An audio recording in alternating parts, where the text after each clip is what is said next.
आज या ठिकाणी महाविकास आघाडीच्या वतीने विदर्भामध्ये अधिवेशन होत असताना विदर्भातल्या आणि महाराष्ट्रातल्या शेतकऱ्यांचा प्रश्न परत एकदा विरोधी पक्षाने हा प्रखरतेने घेतलेला आहे।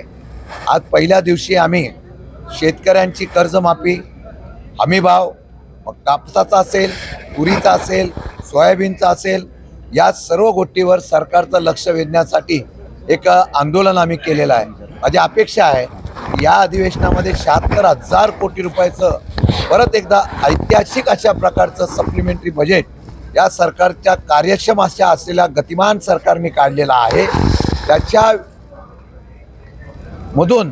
आमच्या ह्या शेतकऱ्यांची कर्जमाफी मिळेल मला माहीत नाही, पण मी माहिती घेतो। आता 550 कोटी काहीतरी तरतूद केली असं कळते।